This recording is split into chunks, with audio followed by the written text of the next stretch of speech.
Hello, and thank you for joining me in our 9th of the Work Study Primer series. Today we are talking about evaluations. As you may be familiar with our other presentations, I always like to start by pointing out that our Supervisor Resources site contains a number of videos in the WS Primer series. These are purpose-built videos intended to cover one of the topics essential to work study supervisors' positions and duties. Today is on evaluations, but as you can see, we have everything from an overview of the regulations through developing and promoting students. The website will look slightly different at the time you visit this, as this video will be posted, but I hope you will consider looking at the other videos in the series, especially as you need them to conduct your duties as a supervisor. So today we are talking about evaluation.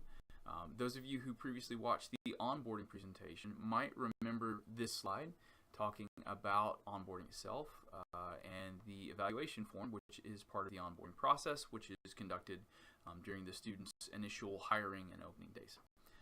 We reviewed the evaluation form, and we talked about the need for a better system for students to understand what they will be evaluated on, why certain duties are important, or more important or less important than they may believe, and that by utilizing this form at hiring, it minimizes any misunderstandings of the student's role and duties.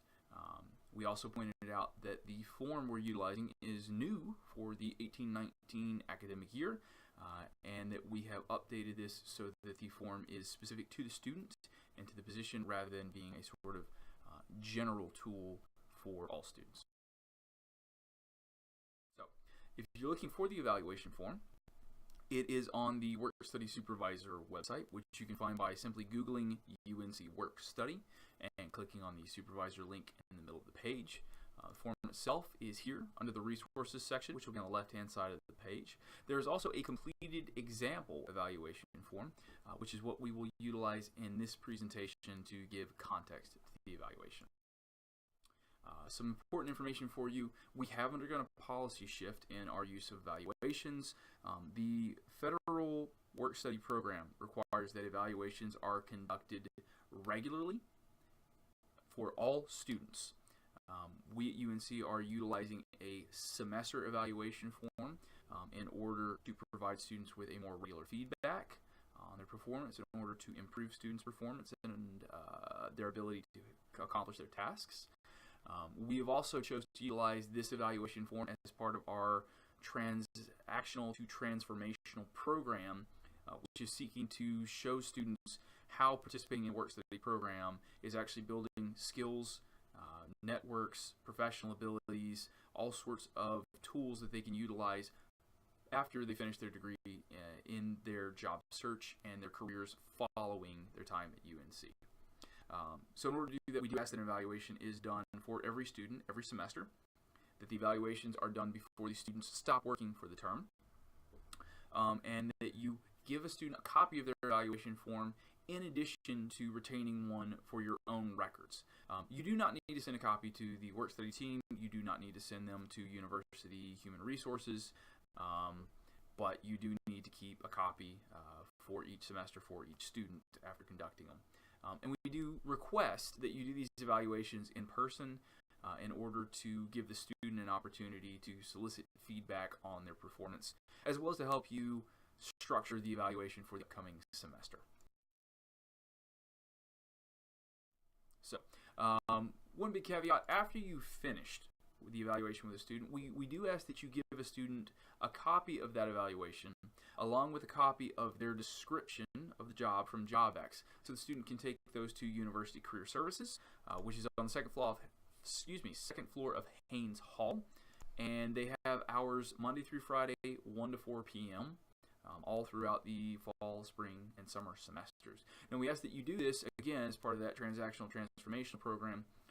We are encouraging students to utilize the experiences, the skill building, the knowledge that they've gained through these positions, and the University Career Services staff are prepared to help students take the output of these evaluations and their postings in order to craft superior resumes, cover letters, to help them set up elevator speeches and pitches, and to better interact with future supervisors in their job search efforts. So, let's look at the evaluation. As previously mentioned, we are using the fictitious Ramesses Tar Heel and supervisor, the supervisor in the Otter Pup Behavioral Technician. This is the example evaluation that you will find out on the supervisor website.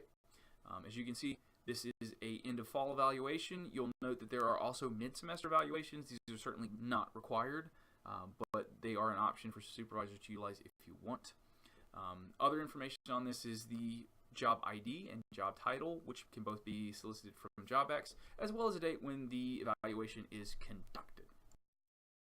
Moving on to the second section, you'll see that this is the core values of the university. These are the exact same values that are looked at on SHRA, EHRA employees throughout the university. We've set up the ratings to be very simple. It's one of 3 items. The student exceeds, meets, or does not meet expectations for each of these areas. And then there is a section for comments, notes, and examples. We do request that if you are checking the exceeds or does not meet expectations, you include a comment to support your decision. If you're using the meets expectations, obviously you don't have to make a note of why they're meeting expectations, but you are more than welcome to do so. The third section is a section that, as denoted by this blue star, would have been filled out during onboarding if you utilize the evaluation during onboarding as requested of all supervisors. So there will be learning outcomes taken directly from your posting in JobX. These learning outcomes, skill-based learning outcomes rather, are drawn directly from University Career Services information on skills that supervisors in postgraduate employment are looking for in our students. There were a minimum of 3 skills or learning-based skill outcomes required on the JobX job posting, although you are certainly welcome to list more than 3. If you've listed more than 4, please choose the top 3 that you think are relevant to the position or that the student has done their best work in. Again, our very simple 3-point rating. Needs improvement, meaning they did not build the skill or showcase the skill to the level that you would expect. Adequate, meaning that they have shown the skill or built the skill to the level you expect, and displays mastery, indicating that the student has developed more of the skill or is showcasing the skill at a much higher level than you would expect. As in previous slides, if you are using a needs improvement or displays mastery option, please include a comment or notes. If the student is adequate at the skill, of course, you are more than welcome to include notes if you would like. Section 4, position-specific tasks and attributes. Again, blue star indicates that this would have been filled out during onboarding. These are specific to the job: tasks, skills, knowledge, abilities, items that students will be doing that you felt are key to their performance that have been listed here. Again, our simple 3-step: did they exceed expectation, meet, or do not meet? If they exceeded or don't meet, please include a note on that, and you are welcome to include notes if the student did meet expectations.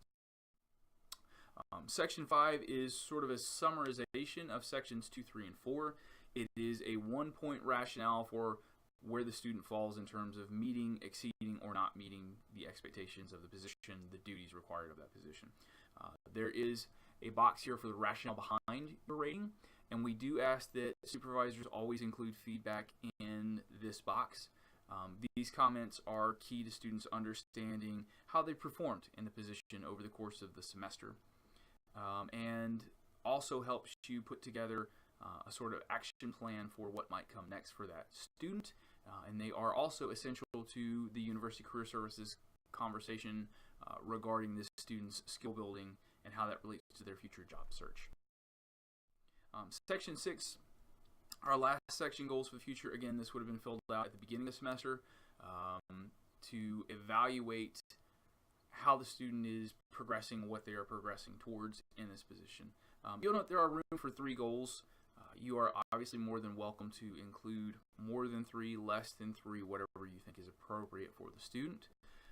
But you should be looking at the student's performance in the future, what you hope that student will build towards or take on or become more adept at. List this here, both goals, and just as importantly, how you're going to measure those goals. what will the student be doing in order to show that they are meeting and potentially exceeding these goals. And of course, these goals feed back into performance in sections 2, 3, 4, and 5. All right, that is the conclusion of the presentation on evaluations. We have purposefully structured this evaluation to take a minimum of your time as a supervisor to complete while providing a maximum amount of feedback and utility to the student, especially as part of their skill building, learning outcome based efforts in the work study program. As always, I'm Josh Leonard, along with Thomas Harper. We are your work study program staff. If you have any questions or need additional assistance, please feel free to reach out to us at work-study@unc.edu, or you can go to our website. You can simply see it there below, or if you don't want to type in that URL, just Google UNC Work Study. Thank you so much for your time, and I hope you have a great day.